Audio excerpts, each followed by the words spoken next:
ఏమండి, ఏ గుణం ఉన్నాడో ఆ గుణానికి వరకు చచ్చే వరకు ఆ గుణానికి ఉంటాడు. భయంతోనో ఇంకోటితోనో భయం ఉన్నాడు ఎప్పుడు ఈ మామూలుగా 2 ఏళ్ళ నుంచి మాట్లాడు. భయం లేనోడే మాట్లాడుతూ ఉంటాడు. భయం లేనోడే మాట్లాడతాడు.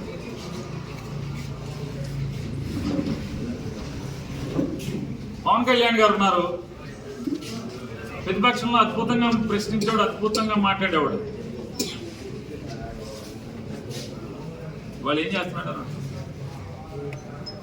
వైఎస్ఆర్ కాంగ్రెస్ పార్టీలో ప్రశ్నించే తప్పు ఉన్నోళ్ళు ఆ మోడల్ వాళ్ళు కాదు. ఇది సరిపోతే ఏమవుతుంది, స్తూపం కడతారు మాకు, అంతే కదా. అరే బతికితే శంషేర్గా బతకాలి, ఏమో చస్తా కూడా మీరే అంటున్నారు కదా. మీరు ఏ పేపర్ అన్నా తెలియదు, ఆంధ్రజ్యోతితో మరి ఈ టీవీనో టీవీ5 అవ్వచ్చు, ఏదైనా అవని. నేనేం కాదంటలా, నేను తప్పంటలా. అని మీరు ఉద్యోగం కోసం చేస్తున్నారు, మీకేం వాటా ఉండదేంటి? ఇంకేం వాటా ఉండదు కదా. నిన్న సాక్షులు చేయించి వాళ్ళు టీవీ5లో ఉండొచ్చు. కానీ నేను అంటున్నా, మీరు ఎంతమంది నాలాంటి వాళ్ళు ఎంతమందిని చూసుంటారు, కాబట్టి పోయాం. అదృష్టవశాత్తు జోగి రమేష్ ఇంట్లో లేడు. ఇంట్లో ఉండగా పెట్రోల్ బాంబులు వేసి చంపేశారు. ఆ గేటే బద్దలైపోయింది. పైకి వచ్చి చంపేశారు రమేష్ని. వీరమరణం పొందుదాం అనుకునే పోరాటం చేస్తున్నాం. రమేష్ మేము వైఎస్ఆర్ కాంగ్రెస్ పార్టీ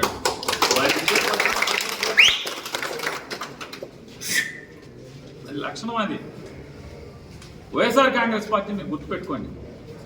జగన్మోహన్ రెడ్డి అనే ఆయన వాళ్ళ తండ్రి చచ్చిపోయి అధికార పార్టీలోంచి రాజీనామా చేసి బయటకు వస్తే ఇంకా 4.5 సంవత్సరాలు 4 ఏళ్ళు అధికారం ఉండకుండా అతను ఏమవుతాడో తెలియకుండా జగన్ నమ్ముకుని లక్షల మంది చేరారు జగన్ వెనకాల.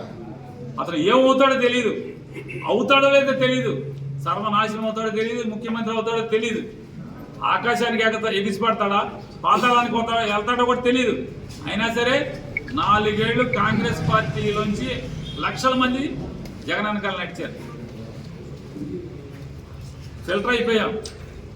కష్టాన్ని అయినా సరే ఆనందంగా తీసుకునే వాళ్ళే వైఎస్ఆర్ కాంగ్రెస్ పార్టీలోకి వచ్చారు.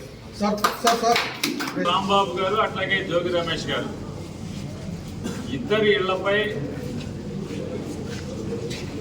తెలుగుదేశం పార్టీ నారా చంద్రబాబు నాయుడు గారు, అలాగే నారా లోకేష్ నాయుడు గారు, వీళ్ళందరి యొక్క ఆలోచన మేరకు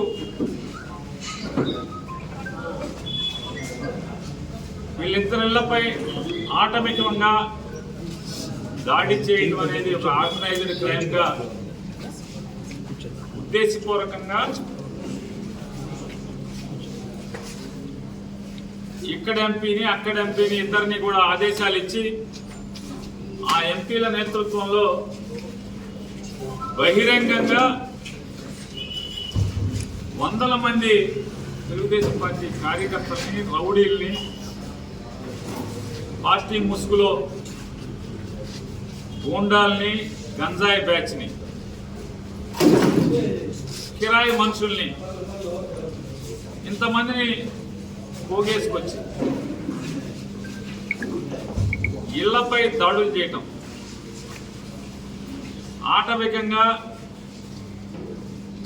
జోగి రమేష్ గారి ఇంటి దగ్గర అయితే స్కిల్డ్ బాంబు విసరటంలో కానీ, పెట్రోల్ బాంబు విసరటంలో కూడా నైపుణ్యాన్ని సాధించినటువంటి కిరాయి మనుషులు తెచ్చుకోవటం,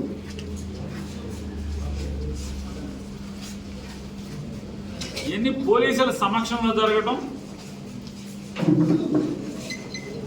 మధ్యాహ్నం 2 గంటల నుంచి సాయంత్రం 5 గంటల వరకు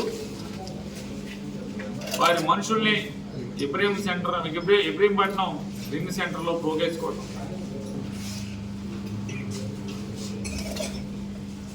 ఈ ప్రాంతంలో అల్లరి మోకలు, చైన్ బ్యాచ్లు, గంజాయి బ్యాచ్లు, కిరాయి మూటాలు చెలరేగకుండా అసాంఘిక శక్తుల్ని కంట్రోల్ చేయాల్సినటువంటి పోలీస్ వ్యవస్థలోని కొంతమంది అధికారులే దీని ప్రోత్సాహకరంగా ఈ కార్యక్రమాలన్నింటినీ కూడా ప్రోత్సాహకరంగా అండదండలుగా ఉండటం. అదనపు డీసీపీగా ఉన్నటువంటి గున్నం రామకృష్ణ గారంటే మధ్యాహ్నం 2 గంటల నుంచి ఇక్కడ ఎవరైతే ఆర్గనైజర్స్ ఉన్నారో ఈ కార్యక్రమానికి ఈ ఆటవిక చర్యకి నాయకత్వం వహించిన వాళ్ళు ఎవరైతే ఉన్నారో వాళ్ళందరితో చర్చలు జరపడం సెంటర్లో అవన్నీ కూడా వీడియోలు ఫోటోలు లభ్యమవటం.